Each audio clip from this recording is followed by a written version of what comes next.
Good afternoon, Zimbabwe. Emerson Mnangagwa's regime and the deepening crisis of accountability continues to display a shocking level of arrogance and entitlement while the masses endure immense suffering. Reports that he has distributed yet more vehicles to 20 Central Committee members highlight the widening gulf between the ruling elite and the ordinary citizens they are meant to serve. Sabena mashoka tukwana kuti aiwa social media critics pamwe chete political analysts vari kachiti the move iri kuitwa neZANU-PF ichidonata mamota vehicles kune politicians but citizens achisafa panguva ino zvinyazoratidza kuti zvinhu zvinomira zvakanaka. Nobva subscribe like on the bell icon. Kena mjatanoenda mberi achiti this culture of patronage and personal enrichment has become a defining feature of his leadership. Those who benefit from the state resources are expected to remain silent as the corruption deepens and institutions weaken. The result is a nation trapped in a political paralysis where loyalty to one man outweighs loyalty to the people or to the constitution.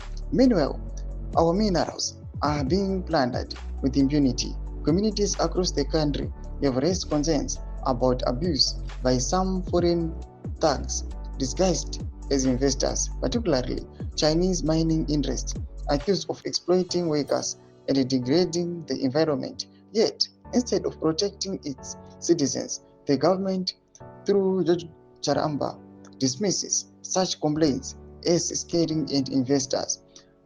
This contempt for the people's suffering exposes the moral decay in the heart of our governance. China has significant mineral deposits within its own borders. It would never tolerate the kind of lawlessness and environmental damage that its companies are accused of inflicting here. Why then should Zimbabweans accept this? The state's duty is to safeguard its people and their natural wealth, not to surrender both to predatory interests under the guise of economic partnership. Every Zimbabwean deserves dignity, equality, and the right to benefit from the nation's resources. Our independence was not won for a few individuals to live as untouchable overlords, while the majority languish in poverty. True patriotism today means demanding transparency, justice, and restoration of accountability at every level of power.